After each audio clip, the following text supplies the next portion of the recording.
하나님께서 주신 은혜의 말씀 요한복음 12장 24절의 말씀입니다. 내가 진실로 진실로 너희에게 이르노니 한 알의 밀이 땅에 떨어져 죽지 아니하면 한 알 그대로 있고 죽으면 많은 열매를 맺느니라. 아멘. 오늘날 우리가 살아가고 있는 이 세계를 이해하고 표현하는 여러 가지 중요한 개념들 가운데 글로벌이라는 영어 표현이 있습니다.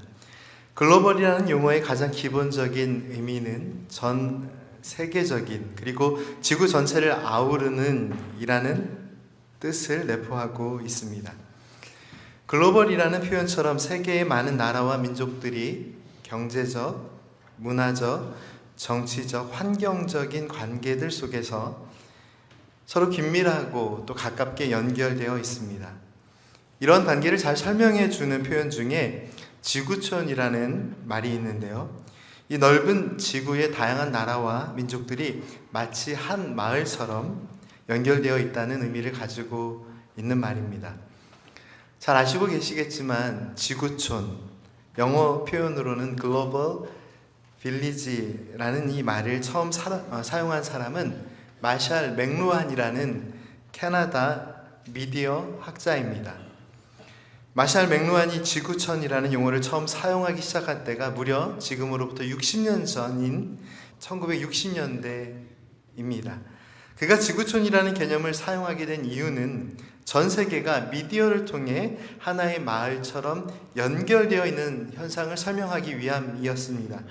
글로벌 세계화의 흐름 속에서 우리는 이전과는 다른 소통의 방식으로 세상을 바라보고 이해하며 또한 함께 일하고 협력하며 이 세상 속에서 존재하고 있습니다. 그런데요, 이러한 세상의 흐름 속에서 한 가지 고민해 보아야 할 문제가 있습니다. 사람들은 너무나도 쉽고 빠르게 그리고 제한이 없이 느껴지는 방대한 정보와 자료들을 만날 수 있는 세상 속에서 살아가고 있습니다.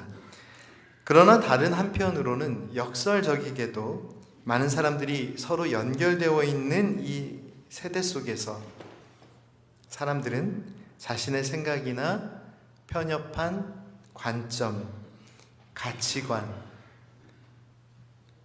그리고 기준들에 갇혀버리는 경험들을 하고 있습니다. 왜 그러한 현상이 발생하고 있을까요?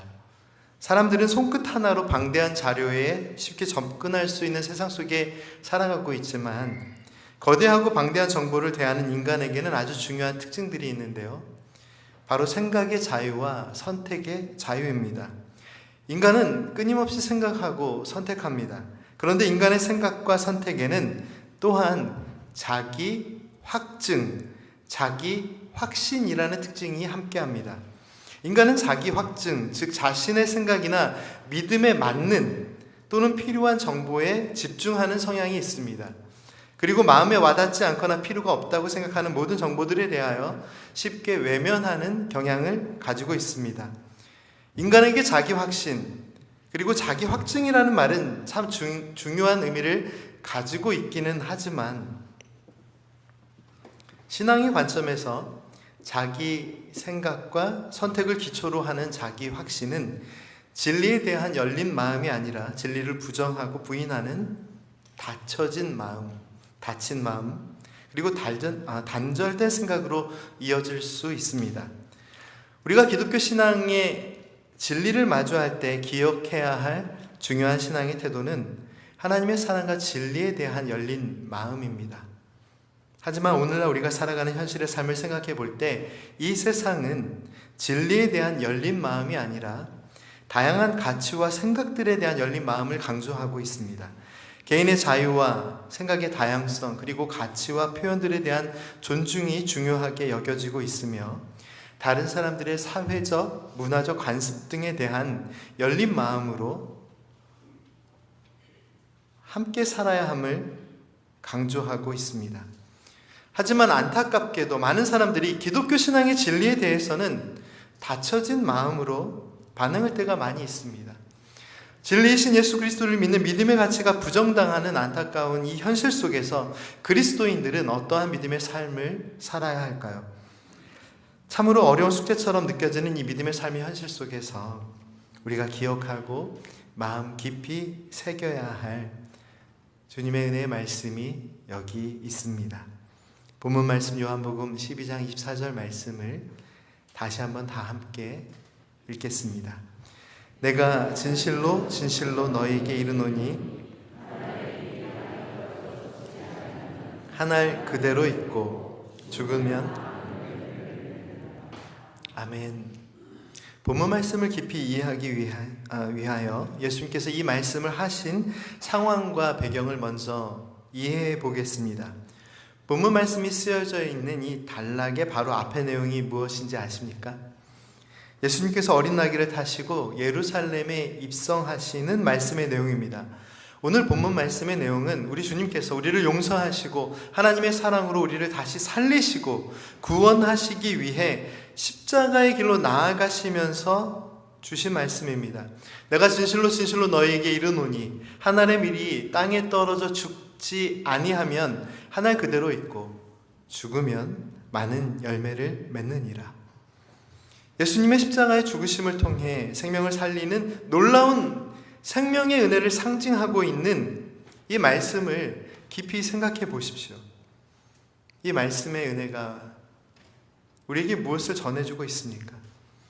주님의 이 말씀은 죄인을 사랑하시고 용서하시고 구원하시는 하나님의 사랑과 구원의 움직임, 무브먼트를 선포하고 있습니다. 주님께서 십자가의 길로 향하시며 예루살렘에 입성하셨습니다. 그리고 주님의 십자가의 죽으심을 상징하는 한 알의 밀알에 대하여 말씀해 주십니다. 한 알의 밀알이 땅에 떨어져 죽지 아니하면 어떻게 될까요? 한 알 그대로 있습니다. 하지만 죽으면 많은 열매를 맺는다라고 주님께서는 말씀하십니다. 이 말씀이 주님의 십자가의 죽으심에 대하여 어떤 의미를 우리에게 전달하고 있습니까? 주님께서 한 알의 밀알이 땅에 떨어져 죽지 아니하면 이 표현처럼 십자가의 길을 외면하실 수도 있고 죽음의 길도 피하실 수 있다는 의미를 담고 있을까요? 그렇지 않습니다. 이 말씀은 우리 주님께서 우리를 살리시기 위해 반드시 십자가의 길로 향하실 것이다 라는 구원의 약속을 담고 있는 말씀입니다. 한 알의 밀알이 땅에 떨어져 죽음으로 많은 열매를 맺는 것처럼 우리 주님은 하나님의 사랑으로 우리를 구원하시기 위해 이 땅 위에 오셨고 십자가에서 생명을 내어주심으로 반드시 우리를 살리시는 구원의 주님이 되심을 말씀을 통해 가르쳐 주십니다. 바로 그러한 의미에서 이 말씀은 우리를 향한 하나님의 사랑과 구원의 움직임을 분명하게 보여줍니다. 어떠한 삶이 참된 믿음의 삶일까요? 어떻게 살아야 아름다운 믿음의 삶을 살아가는 것일까요? 믿음은 언제나 하나님의 사랑에 대한 집중입니다. 하나님의 은혜에 대한 집중입니다. 하나님의 사랑이, 하나님의 은혜가, 하나님의 구원의 은혜가 어디를 향하고 있는지를 보아야 합니다. 하나님의 사랑과 구원의 은혜, 그 구원의 은혜의 움직임이 어디를 향하고 있습니까? 믿음의 삶은 하나님의 사랑으로 나아가는 것으로 이해할 수 있습니다. 하지만 복음은 우리의 믿음이 멈추어져 있는 것 같은 그 상황에서도 심지어 우리의 믿음이 성장하고 앞으로 나아가는 것이 아니라 뒤로 물러서고 뒤처지는 것 같은 바로 그 상황 속에서도 하나님께서 우리를 구원하시기 위해 우리의 삶에 가까이 오셨음을, 예수 그리스도께서 우리의 삶의 자리에 가까이 오셨음을, 우리보다 더 낮은 자리에 우리를 구원하시기 위해 오셨음을 복음은 설명하고 있습니다. 십자가의 그 사랑과 은혜를 알고 그 은혜 안에서 예수님을 믿는 것이 구원의 은혜의 중심입니다.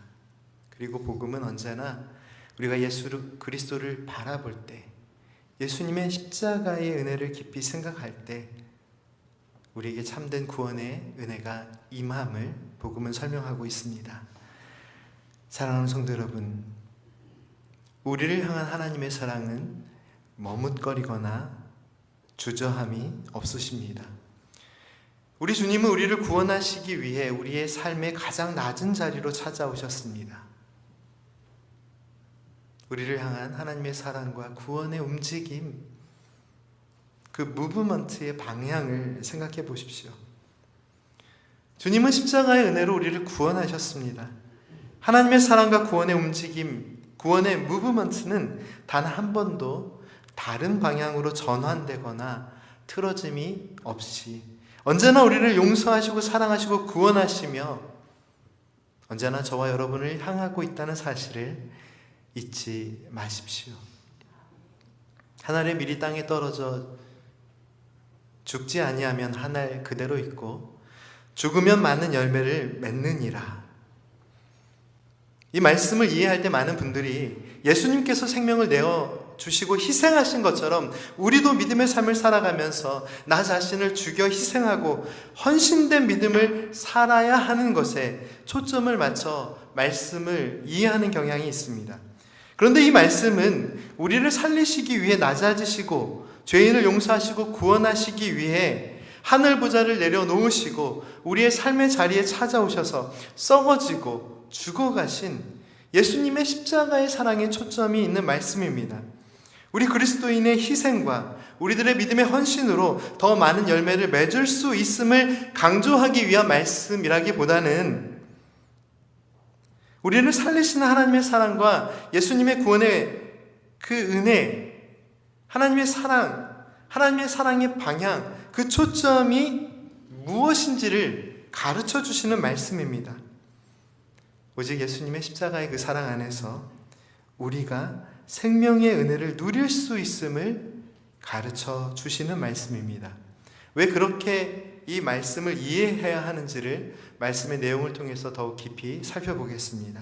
본문 말씀 24절 말씀 바로 앞절 말씀인 23절 말씀의 내용인데요. 이 말씀을 함께 읽겠습니다.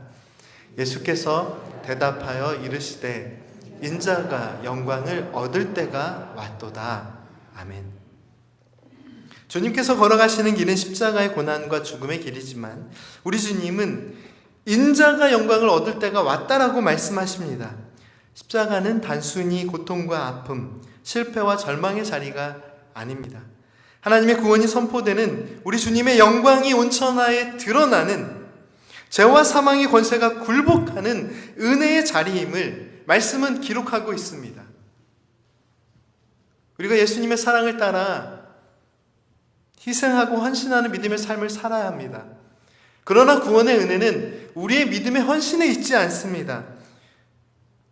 예수님께서 이루신 구원의 은혜, 그 구원의 영광이 온전히 선포되는 자리가 하늘의 미랄이 되어 우리를 살리시기 위하여 걸어가신 십자가의 죽으심, 그 은혜의 자리입니다. 믿음의 삶의 실천에는 우리의 희생과 헌신이 분명한 의미와 가치를 가질 수 있겠지만 우리의 믿음이 의미 없다는 것이 아닙니다. 우리의 희생이 필요합니다.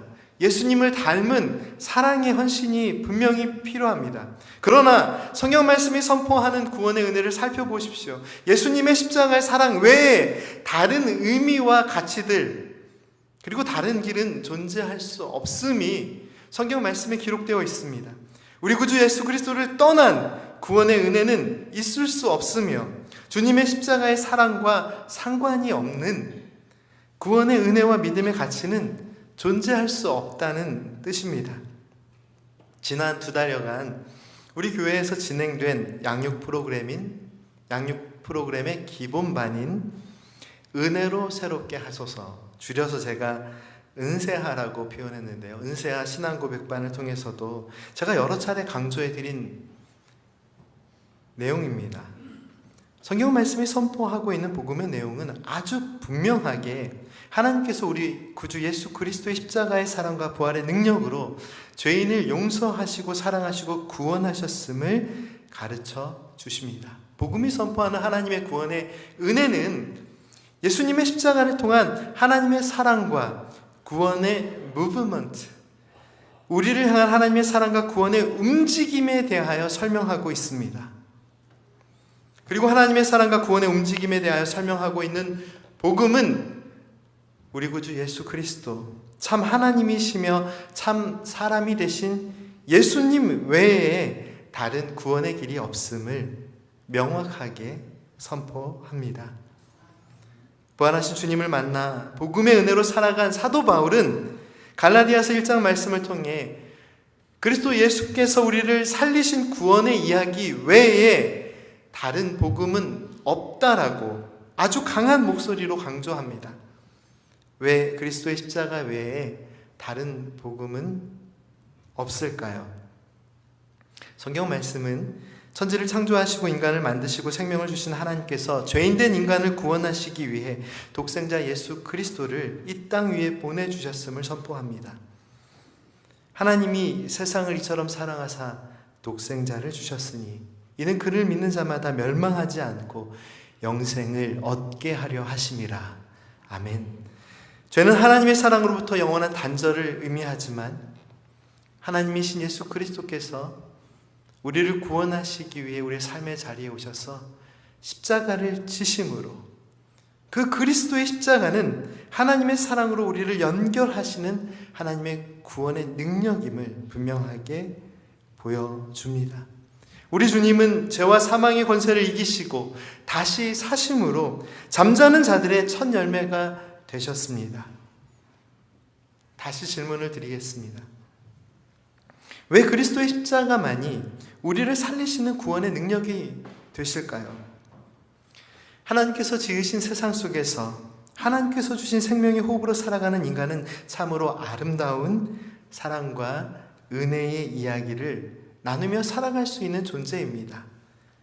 우리는 단순히 본성에 이끌리는 삶을 살아가지 않고 생각하고 꿈꾸고 소망하고 희생하고 용납하고 또 사랑을 실천하며 그런 아름다운 삶을 살아갈 수 있는 존재입니다. 하나님께서 우리를 그러한 존재로 창조하셨기 때문입니다. 비록 이 세상 속에서 죄의 영향력 아래 살아가고 있지만 인간에게는 하나님의 사랑을 닮은 수많은 사랑의 이야기들이 분명히 존재하고 있습니다. 도덕적이고 윤리적인 삶의 아름다운 이야기들이 존재하기도 합니다. 때로는 철학적인 깊은 생각이 인간 존재와 인간의 삶의 가치들에 대한 깊은 깨달음을 주기도 하죠. 과학과 기술의 발전은 어떤가요? 우리의 삶에 필요한 지식과 정보들을 끊임없이 생성하고 전달하고 있습니다. 그리고 그 속에서 인간은 삶에 대한 깊은 의미를 주는 많은 정보들과 이야기들을 만날 수 있습니다. 하지만 한번 생각해 보십시오. 이 세상에 가장 크고 깊고 아름다운 사랑의 이야기라 할지라도 복음은 그 어떤 사랑의 이야기도 예수님의 십자가의 사랑을 대신할 수 있는 구원의 이야기가 아니라고 분명하게 선포하고 있습니다. 큰 감동을 주는 소설이나 영화들이 있습니다. 우리 성도님들께서 보신 영화나 소설 중에 정말 잊혀지지 않는 가슴 깊은 사랑의 이야기들이 있지 않으십니까? 제가 좀 생각이 부족하고 여러 가지로 좀 모자란 사람이기는 하지만 제가 목회자로서 하나님의 말씀을 바르게 전하기 위하여 나름대로 꾸준히 노력했던 것들이 있는데요. 20대 때부터 어린 나이에 제가 전도사로서 사역을 시작하면서 말씀도 열심히 읽었지만 적어도 일주일에 한 번은, 비록 신학생이고 목회자라 여유는 없지만 그래도 일주일에 한 번은 서점에 가서 베스트셀러 책이든 소설이든 시집이든 꼭 책 하나를 구입해서 읽으려는 노력을 했습니다. 유학생활을 하면서는 쉽진 않더라고요. 경제적인 부담감이 너무 커서 일주일에 한 번씩 서점에 가서 책을 사진 못했지만 그래도 누구보다 도서관에서 오랜 시간을 보내려고 노력했습니다. 우리의 삶의 주변에는 정말 아름다운 사랑의 이야기들이 존재합니다. 큰 감동을 주는 너무나도 아름다운 사랑의 이야기들이 분명히 존재합니다. 자녀를 위해 모든 것을 헌신하시고 사랑하시는 부모님의 사랑의 이야기들도 들을 수 있습니다. 고귀하고 정결하고 아름다운 사랑의 이야기들이 존재합니다. 그러나 인간이 서로를 깊이 사랑하는 아름다운 사랑의 이야기가 그 사랑의 이야기가 얼마나 깊고 아름다운지와 상관없이 우리 인간이 가지고 있는 한계가 있는데 그것이 무엇인지 아십니까? 우리의 사랑의 이야기가 하나님의 구원의 이야기가 될 수는 없다는 사실입니다. 저와 여러분이 누군가를 사랑하고 진심으로 모든 것들을 다 품고 내 몸을 불사르게 내어줄지라도 그러한 사랑을 한다고 할지라도 내가 누군가를 구원할 수 있을까요? 우리의 사랑의 진심이 의미 없다는 뜻이 아니라 우리의 사랑의 진심은 하나님의 사랑을 대신할 수 없다는 뜻입니다. 저와 여러분이 모든 것을 다 내어주어 자녀를 사랑한다고 해서 그 사랑이 자녀를 죄와 사망으로부터 건지시는 죽음의 권세로부터 건지시는 구원의 이야기가 될 수는 없는 것입니다. 사랑하는 성도 여러분, 예수님의 십자가의 사랑을 대신할 수 있는 사랑의 이야기가, 구원의 이야기가 존재하지 않습니다. 인간의 사랑의 이야기가 아무런 가치가 없다는 뜻이 아닙니다. 다양한 생각과 가치가 존중받아야 하는 세상에 살고 있지만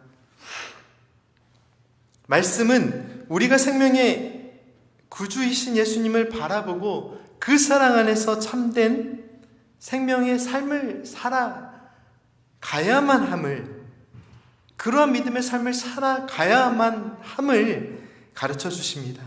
믿음은 하나님의 은혜를 향한 우리의 결단이며 하나님의 사랑을 향한 나아감이라고 이해하기 쉽습니다.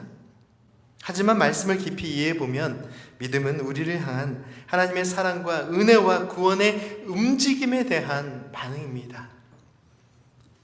우리의 삶에 고난이 찾아올 때, 어려움의 문제들이 찾아올 때 왜 우리가 예수님을 더욱 깊이 생각하고 하나님의 은혜에 더욱 집중해야 할까요? 우리가 어떠한 상황 가운데 있든지 우리를 향한 하나님의 사랑이 변함이 없으시기 때문이고 그 사랑과 구원의 움직임이 언제나 우리를 향해 있기 때문입니다. 우리가 모든 믿음의 삶을 다하여 믿음의 결단을 다하여 하나님의 사랑을 찾으라고 말씀하는 것이 아니라 우리를 향한 하나님의 사랑이 여기 있으니 그 사랑에 반응하고 그 사랑에 감사하고 그 사랑을 찬양하고 그 사랑 안에서 기쁨과 평안의 삶을 살라. 이것이 성경 말씀이 우리에게 들려주시는 구원의 이야기가 아닌가요? 하나님의 놀라운 사랑과 구원의 움직임 앞에서 우리는 무엇을 해야 할까요? 오늘 본문 말씀에 기록된 예수님의 말씀은 36절까지가 한 단락입니다. 예수님의 말씀이 마치는 36절 말씀은 이렇게 쓰여 있는데요. 이 말씀을 함께 읽겠습니다. 너희에게 아직 빛이 있을 동안에 빛을 믿으라. 그리하면 빛의 아들이 되리라. 아멘. 그들을 떠나가서 숨으시니라. 아멘. 이 말씀에 기록된 빛은 구원의 주님 예수 그리스도를 의미합니다. 예수님만이 구원의 주님이십니다. 이 복음의 선포가 내포하고 있는 깊은 의미를 생각해 보십시오. 만약에 다른 길이 있다면 사람들은 다양한 생각이 존재하듯이 구원에 대한 다른 길도 있지 않을까라고 이야기합니다. 왜 다른 길이 없냐라고 오히려 반문합니다. 그런데요, 다른 길이 있다면, 다른 방법이 있다면, 우리를 구원하는 다른 사랑의 이야기가 있을 수 있었다면 주님께서 십자가의 고난과 아픔과 고통과 죽음의 절망을 견디실 이유가 없다는 의미이기도 합니다. 그리고 또한 더 깊은 의미에서 이 진리의 선포는 우리를 창조하신 창조주 하나님 아버지께서 우리를 예수님의 십자가의 사랑으로 반드시 용서하시고 구원하실 은혜의 하나님이심에 대한 선포이기도 합니다. 다른 구원의 길이 없는 이유는 다른 구원의 길이 필요 없기 때문이기도 합니다. 그 어떤 무엇도 우리를 구원할 수 있는 능력이 없기 때문이기도 하고 하나님의 사랑 외에 우리를 살릴 수 있는 그 어떤 무엇도 필요가 없다는 뜻이기도 하죠. 이 말씀이, 이 진리의 선포가 무엇을 내포하고 있다고요? 하나님께서 그 사랑으로, 다른 사랑이 필요하지 않는 하나님의 온전하신 사랑으로 우리를 용서하시고 반드시 살리셔서 하나님의 자녀 삼으시겠다는 은혜의 선포입니다. 사랑하는 성도 여러분, 복음은 우리 주님께서 우리를 십자가의 사랑으로 살리셨음을 선포합니다. 그리고 우리 모두는 예수님의 십자가의 사랑 안에서 참된 구원의 은혜와 평안과 안식을 누릴 수 있는 예수님이 필요한 존재임을 복음은 분명하게 설명합니다. 우리 주님의 십자가는 하나님의 사랑의 마음, 하나님의 사랑의 진심이 무엇인지를 우리에게 보여줍니다. 주님의 십자가의 사랑을 통해 하나님의 구원과 은혜의 손길이 우리의 모든 죄악을 씻겨주십니다. 그리고 우리를 죄와 사망의 그 권세로부터 건져내시며 하나님의 자녀가 되는 은혜를 내려주십니다. 그 은혜 안에서 새로운 생명의 삶을 살아가야 함을, 우리를 위해 모든 것을 내어주시고 한 알의 밀알처럼 우리를 살리시기 위해 생명을 주신 우리 주님의 말씀은 선포하고 있습니다. 함께 기도드리겠습니다. 사랑과 구원의 하나님, 우리 주님의 십자가를 통해 우리를 향한 하나님의 사랑과 구원의 움직임이 언제나 변함없이 우리를 향하여 있음을 분명하게 가르쳐 주심에 감사드립니다. 우리를 향한 하나님의 사랑이 언제나 변함없으시고 신실하시고 완전하시고 끊어질 수 없는 사랑임을 가르쳐 주심에 감사를 드립니다. 그 사랑 의지하여 다양한 생각이 공존하고 있는 이 세상이지만 언제나 하나님의 진리에 대하여만 열린 마음으로, 하나님의 진리에 대하여 순종하는 마음으로 참된 믿음의 삶을 살아가며 하나님의 사랑을 하나의 밀알이 되어 전할 수 있는 저희들의 삶이 되게 하여 주옵소서. 예수님의 이름으로 기도드립니다. 아멘.